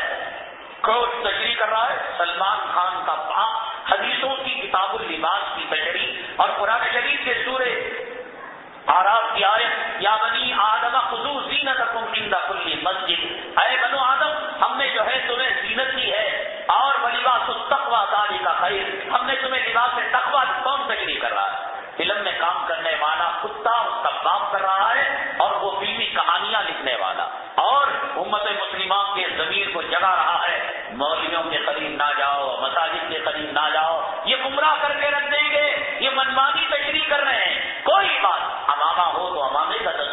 جبہ ہو تو جبے کا تذکرہ، کوئی بات منمانی تشریح ہمارا کوئی عالم نہیں کرتا۔ ایسے زمانے کے اندر جب چاروں طرف سے فتنوں کی آگ سلگ رہی ہو اور فتنوں کا سیلاب اور طوفان امٹ کر آ رہا ہو تو ہمارے پاس نجات کے لیے کیا ہے؟ خود اپنے ایمان کا کلمے کا ترجمہ ہمیں معلوم نہیں، ہمیں غسل کے فرائض معلوم نہیں، ہمیں نماز کی اہمیت کا پتہ نہیں، اور دوسرا ہر گھر کے اندر 140، یہ دیکھو بات سنا ہوگا نا کہ عورت کی آنکھ پر شیطان، کس سے آیا شیطان؟ یہ قیمت آتا ہے، مرد کی آنکھ یہ کام ہے۔ ایک آنے سے جب زندگی اتنی عجیبت بن گئی، جس گھر کے اندر 140 شیطان جہنم سے ڈائریکٹ لیفٹ نکاس آ رہے ہو، اس گھر کی حالت کیا ہو؟ مولوی کا خطبہ اثر کرے گا، مقرر کی تقریر اثر کرے گی، وارث کا باز ناصح کی نصیحت سنو گے، اتنا تھا، اور 140 شیطانوں کا مقابلہ یہ سننا کیا عمل کرے گا؟ تو لہذا اب وہ سلیم کی سلمان کی بات مانو گے، فلموں کی بات مانو گے، ایک زمانہ ہے صاحب مولویوں کی باتیں لے لو گے، کون یہاں جی سکتا ہے؟ صاحب کہنے لگے اور اگر استاد قرآن حدیث کو عمل کرنا تو تمہیں گھوڑیوں کو گدیاں کو بیٹھنا۔ قرآن شریف میں اللہ تبارک تعالیٰ نے 14ویں پارے کے اندر فرمایا کہ ہم نے تمہارے لیے سواریاں دی ہیں، دعا بتائی، یہ سب اللہ تعالیٰ کی نعمتیں ہیں۔ جب تک یہ نعمتیں خدا کے قانون سے، فطرت سے، قرآن و حدیث سے نہ ٹکرائے، یہ ساری چیزیں ہمارے لیے ہیں۔ یہ ہوائی جہاز ہماری، یہ راکٹ ہماری، یہ پانی کی جہاز ہماری، یہ ٹرین ہماری، ہم بیٹھیں گے اور جان کے ساتھ کہیں گے سبحان الذی سخر لنا ھذا، سبحان الذی سخر لنا ھذا، پاک ہے وہ ذات جس نے اس کو ہمارے لیے تابع کیا۔ تشریح کرتے ہیں لوگ، بھائی جب تم اتنی آخرت کی باتیں کرتے ہو، صحابہ کی دور کی باتیں کرتے ہو، چلو گدے پر بیٹھو، خچر پر بیٹھو، ہر انسان، ہر مسلمان علامہ بنا ہوا ہے، مفتی بنا ہوا ہے، دین کی تشریح اپنے دل سے کرنا چاہتا ہے، اپنے ضمیر سے کرنا چاہتا ہے، اور کافر ہے ہمارے سروں پر چڑھ کر حکومت کر رہا ہے۔ ہمارے اسلام کی تشریح آج وہ کر رہا ہے۔ ہندوستان بنا تھا ملک کہ کوئی مذہب کسی مذہب میں مداخلت نہیں کرے گا، ہندوستان بنا تھا ملک اس لیے کہ حکومت ان کے پرسنل لا میں، ہندو پرسنل لا میں، مسلم پرسنل لا میں، سکھ پرسنل لا میں اور کرسچن پرسنل لا میں مداخلت نہیں کرے گی، اور مستقل اندرا گاندھی کے دور کے اندر ایک مسلم پرسنل لا ایکٹ بنایا گیا کہ اور یہ وعدہ لیا گیا کہ حکومت اسلامی معاملات کے اندر مسلم پرسنل لا میں مداخلت نہیں کرے گی، لیکن اس وقت سے لے کر آج تک برابر حکومت مداخلت کرتی آئی ہے۔ ابھی حال کے اندر ہندوستان کے سپریم کورٹ نے، دلی کے سپریم کورٹ نے ایک مطلقہ عورت کو عزت گزرنے کے بعد شوہر کو حکم دیا کہ لاحیات اس کا نان و نفقہ دے، اس لیے کہ اسے کوئی پالنے والا پرورش کرنے والا نہیں، جبکہ شریعت کا مسئلہ یہ ہے کہ نان و نفقہ عزت تک ہی شوہر دے سکتا ہے، عزت کے بعد وہ خود ذمہ دار ہے، مسلم ادارے اس کی کفالت کریں گے، اس کے بچے کریں گے، اس کے نانا نانی کریں گے، دادا دادی کریں گے، یا نو مسلم لاوارث ہے تو یہ جو مسلمانوں کی تنظیمیں جو بقرعید کے اندر چمڑے وصول کرتے ہیں، رمضان کے اندر صدقات خیرات زکات دیتے ہیں، یہ کہاں پر کر چلے گئے، یہ کفالت کریں گے، لیکن شوہر کے ذمہ نہیں ہے۔ کیوں نہیں ہے؟ اس لیے کہ طلاق دینے کے بعد لینا دینا لینے دینے کا رشتہ رہا، تو پھر یہ جو شیطان ہے کمینہ کبھی کی شہوات کو بڑھا دے گا اور حرام کے پنڈوں کو پیدا کروائے گا۔ رشتے کو توڑ دو، پالنے والا اللہ کسی سے پلوائے گا۔ اگر تم نام طبقے کے رشتے سے ہلو کیا بیٹے پیسہ پہنچ گیا کیا، اب بات آنکھیں بھی چھوڑو جی، ہوا گیا چھوڑ ڈالو، ہم نہ معاف کر ڈالو۔ شیطان کہا اس کے دل میں ڈالا اللہ غفور الرحیم ہے، اللہ بخشنے والا ہے، اللہ ساتھ زمین ساتھ، تو ہماری اسی گناہ کو ذرا نہ طلاق بولے، ہمیں دونوں مل لیے، یہ سب چیزیں ہوتی بول کر شریعت نے کہا کہ عزت کے گزرنے کے بعد شوہر کو نفقہ دینے کی ضرورت نہیں، وہ حرام ہو گئی ابد الآباد کے لیے تا وقت کہ اس کا حلالہ نہ ہو۔ کیوں؟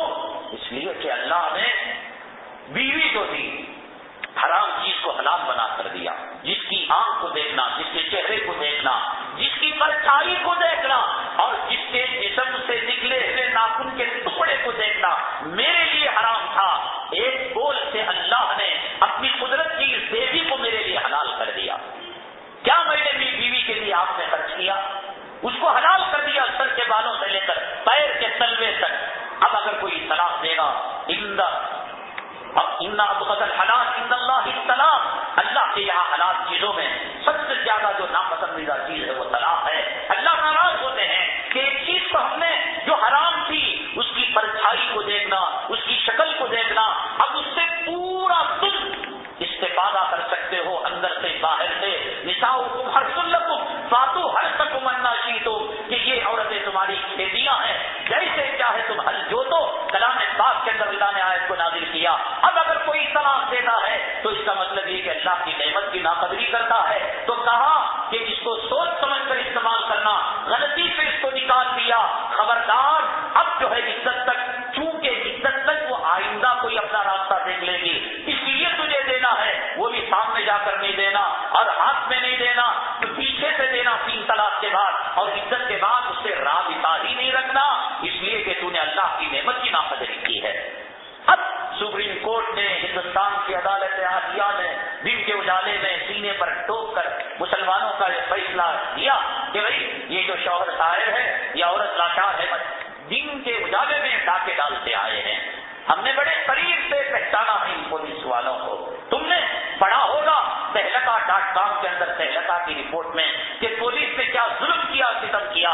ہم نے ان آنکھوں سے دیکھا ہے، ان کے ظلم کو دیکھا ہے، ان کے ستم کو دیکھا ہے. سب سے بڑے چور، سب سے بڑے اچکے، سب سے بڑے قاتل، سب سے بڑے لٹیرے اور زانیوں رنڈیوں کی کمائی پر حرام خور پلنے والی اگر کوئی ہے تو یہی قوم ہے. انہوں نے جو ظلم کا بازار گرم کر رکھا ہے، انہوں نے عدالتوں کے اندر غلط مقدمے لوگوں پر فٹ کر کر عدالتوں کے بوجھ کو بڑھا دیا ہے. عدالتوں کے اندر اگر فیصلے کم ہوتے تو جلد از جلد فیصلے کیے جاتے. ایک آدمی پر 10 20 مقدمے ٹھوک رہے ہیں، جاؤ تم عدالت کے اندر تصفیہ کر لو. عدالتوں کو انہوں نے ٹائٹ کر رکھا ہے، انہوں نے ظلم اور ستم کا بازار گرم کر رکھا ہے. لیکن کوئی ایک مرد مجاہد معاف بن کر، معاوض بن کر، کوئی ایک مرد مجاہد حضرت حمزہ بن کر، حضرت خالد بن ولید بن کر، حضرت عمر بن کر، جو روح کے بارے میں ہر ایک بہادر ہے، اولاد کے بارے میں، زمین کے، دیکھ لے تو میرے گھر کی کھڑکی کا جو ہے وہ شیشہ توڑا. ہر آدمی مچھر جیسا آدمی وہ لڑنے کے لیے آ جاتا ہے، اور مکھی مکوڑا جیسا مال کے اعتبار سے وہ لڑنے کے لیے آ جاتا ہے. جورو عزیز ہے، اولاد عزیز ہے، گھر کی کھڑکی، پیر کا جوتا، گھر کی فریج، کیبل کنیکشن کی وائر کوئی کاٹ دے، کوئی اس میں چوری سے کنیکشن لے لے، یہ مچھر اڑ کر چھت پر آ کر دیکھتا ہے کون کنیکشن لیا ہے. دین دنیا کے بارے میں مچھر کی پہلوان، اور دین کے بارے میں نہیں ذرا ہندوستان، ذرا پالیسی سے چل جانا، ذرا لا کے قانون سے چل جانا. میں کہتا ہوں اللہ سے 2 چیزیں مانگو، یا اللہ کسی جبرائیل کو بھیج کر یا تو خودکشی کی اجازت دے دے، یا نہیں تو جام شہادت کا موقع دے دے. یہ گھٹ گھٹ کر عزت والے تو زندگی نہیں گزار سکتے، غیرت والے زندگی نہیں گزار سکتے. یہاں گانے والوں کی عزت ہے، یہاں بچوں کی عزت ہے، یہاں دانیوں کی عزت ہے، یہاں چوروں کی عزت ہے، یہاں لٹیروں کی عزت ہے، یہاں ایمان کے سوداگروں، ایمان اور الیکشن کا بھی پارلیمنٹ کے اندر ایمان کا سودا بھی ہوا. کل تک وہ تلگو دیشم میں تھا، آج کانگریس میں گھس گیا. کل تک وہ بی جے پی میں تھا، آج کانگریس. کیوں؟ 500 کروڑ مل رہے ہیں، اتنا پیسہ مل رہا ہے، اتنے مقدمے لٹ ہو رہے ہیں. کھلے آپ ہم پر حکومت کرنے والے ایمان کے سودا کر ہندوستان کے پورے بینکوں کے کھاتے، ان کے لیے نو انٹری کا بورڈ لگا دے گئی. کتنا پیسہ جمع کرو گے؟ انکم ٹیکس سے کتنا؟ سوئٹزرلینڈ کے اندر دنیا کا یہ وہ ملک ہے سوئس کہ جہاں پر آپ کے کھاتے کو خفیہ رکھا جاتا ہے. کوئی بھی آدمی سوئٹزرلینڈ کے اندر کھاتا کھول سکتا ہے اور اس کے کھاتے کو وہ خفیہ رکھیں گے. وہ باپ رکھے گا اولاد کو نہیں بتائیں گے، شوہر رکھے گا بیوی کو نہیں بتائیں گے.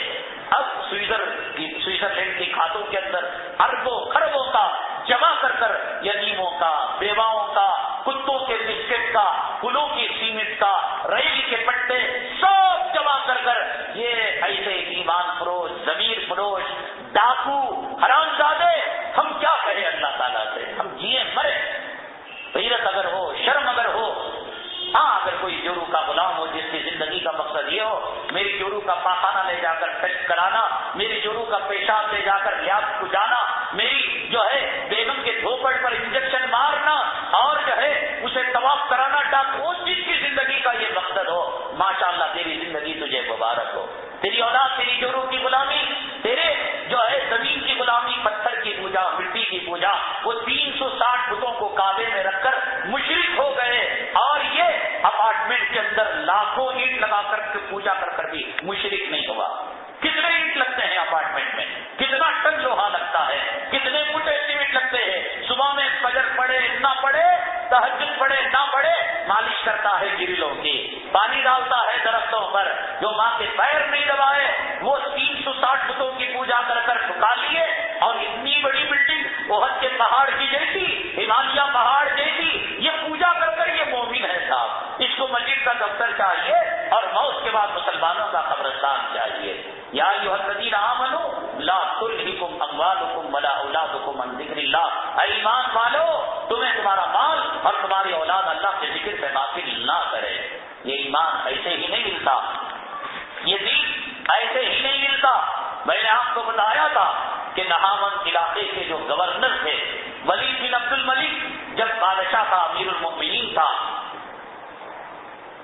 تمام گورنروں کو طلب کیا، نہاون کا یہ گورنر بھی گیا اور ملاقات کیا، اور اس کے بعد جو واقعہ پیش آیا میں نے آپ کو بتایا کہ اس نے اپنے گورنری کے لباس کو، جوڑے کو اتار کر بادشاہ کے منہ پر پھینک مارا اور کہا کہ جب اللہ نے عزت کا لباس دیا ہے اور اس کی ہم نے ناقدری کی ہے، اور تیرے لباس کی ناقدری سے ہم تیری نگاہ میں گر سکتے ہیں، اللہ کے عطا کردہ لباس کی ناقدری سے خدا کی نگاہ میں گر جائیں گے۔ چلے گئے اور جاتے جاتے حضرت جنید بغدادی رحمۃ اللہ علیہ کے در پر پہنچے۔ یہ آج ہے، مسجدیں کھلی ہوئی ہیں، درسگاہیں کھلی ہوئی ہیں، خانقاہوں کے دروازے کھلے ہوئے ہیں، حرم شریف کے دروازے، مدینہ منورہ کے دروازے، ریاض الجنہ اور جنت البقیع کھلا ہوا ہے، ویلکم کر رہا ہے، خوش آمدید کہہ رہا ہے، مرحبا کہہ رہا ہے، آؤ آ جاؤ، آؤ آ جاؤ۔ لیکن اس زمانے کے اندر دین کی بات سننا اور خانقاہوں کے اندر بیٹھنا، بزرگوں سے توسل قائم کرنا اور ان کے جو ہے نقش قدم پر چلنے کی امیدیں کرنا، حوصلہ کرنا، یہ بھی بہت بڑی بات تھی۔ حضرت جنید بغدادی رحمۃ اللہ علیہ کو جب پتا چلا کہ نہاون علاقے کے گورنر صاحب تشریف لائے ہوئے ہیں، تو انہوں نے پہلے 1 سال تک انہوں نے گندک کی دکان کھلوائی اور اس میں بدبو تھی، گندگی تھی۔ کہاں نہاون کا گورنر جب چلتا تھا آگے پیچھے گلاب کی جو ہے گلجھڑیاں اڑا کرتی تھیں اور پھول بکھیر جاتے تھے، اور کہاں یہاں گندک کی دکان، وہ ہاتھوں میں دن گننے لگے اور سال ختم ہوا۔ حضرت جنید بغدادی رحمۃ اللہ علیہ کے دربار میں گئے، حضرت نے کہا او نالائق، دن کو گن رہا تھا، نہیں ابھی تیرا دل پگھلا نہیں، کبر گیا نہیں، گھمنڈ گیا نہیں، جا۔ اور اس کے بعد جا کر جب سال بھی پورا ہو گیا اور دن کو گننا چھوڑ دیا تو کہا کہ اب شاید کبر اور گھمنڈ دور ہوا ہے، بلایا، بلانے کے بعد کہا نہیں ابھی دل میں کچھ میل پن باقی ہے، جاؤ جس علاقے میں تم نے گورنری کی ہے اس علاقے میں بھیک مانگا کرو۔ کاسے گدائی لے کر، فقیری لے کر حضرت ابو بکر شبلی جو اس علاقے کے کبھی گورنر تھے، آج اس علاقے کے گھروں میں جا کر بھیک مانگتے ہیں، وہاں کی رعایا ان کو دیکھ کر گالیاں دیتی ہے، او ابو بکر تو کل یہاں ہمارے سامنے گھمنڈ سے شان پتی سے جایا کرتا تھا، آج بھیک مانگنے آیا، کوئی کچھ نہیں دیتا تھا، سب گالیاں دیتے تھے، کوئی بھول کر دے دیا ہوتا تو حضرت جنید بغدادی رحمۃ اللہ علیہ نے فرمایا خبردار اس میں سے کھا نہیں سکتے، بلکہ یہ سب کچھ تم فقیروں کو دے دو گے، میری خانقاہ کی جلی بھوری روٹی، بچی ہوئی روٹی کھاؤ گے۔ اس میں 1 سال گزر گیا، آ کر مجلس میں کنارے بیٹھ گئے، حضرت اب تو میں دین کی باتیں سننے کا لائق ہو گیا ہوں، اب تو میرا دل پاک ہو گیا ہے، اب تو میرا دل مصفا ہو گیا ہے، آج ہم جو ہے دین کی باتوں پر عمل کیوں نہیں کرتے؟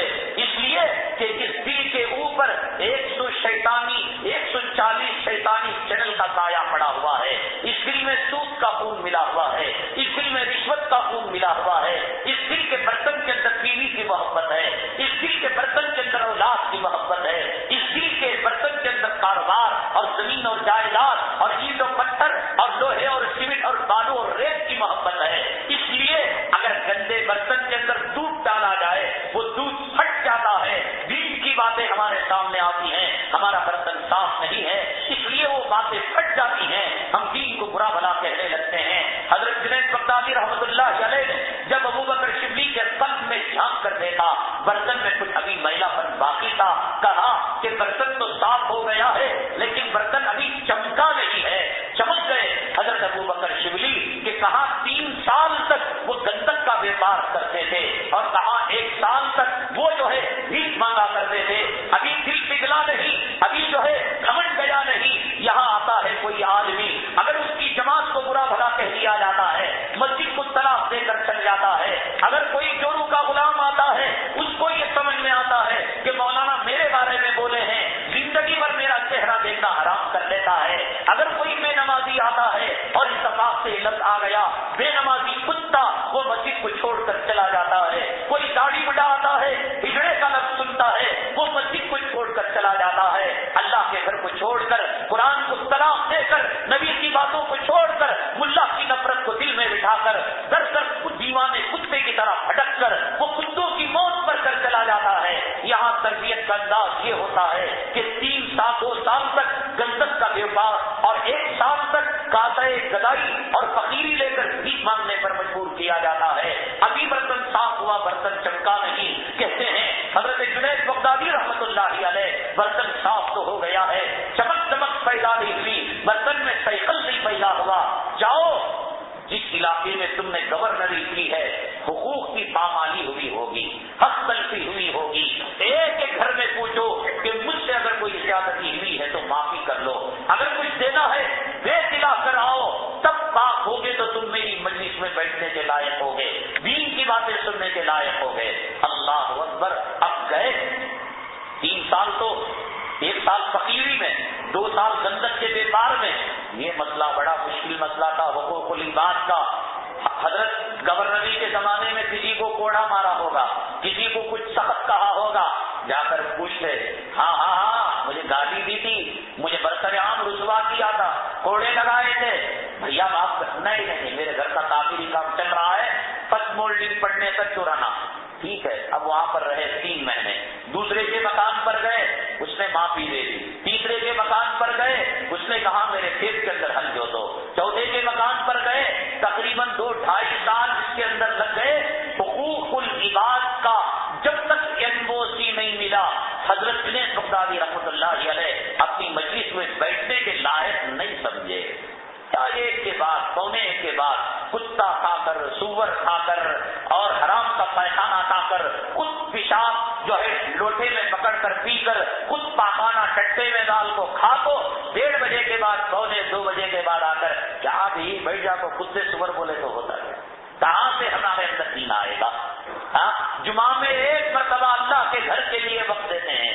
وہ روٹی, کارخانہ روٹی دینے کا ذریعہ, دکان روٹی نہیں دیتا, دینے کا ذریعہ, اس کے لیے 8 گھنٹے دیتے ہیں, اس کے لیے 12 گھنٹے دیتے ہیں. اور جو مسبب الاسباب بغیر سبب کے ہمیں پال رہا ہے, اسے 8 منٹ دینے کے لیے تیار ہے. اٹھو, ساری کائنات سو رہی ہے, اٹھو, وضو کرو, تہجد کے اندر مانگو, مانگنے میں مزہ ملتا ہے, سجدے میں لطف آتا ہے, اس وقت ذکر میں مزہ ملتا ہے.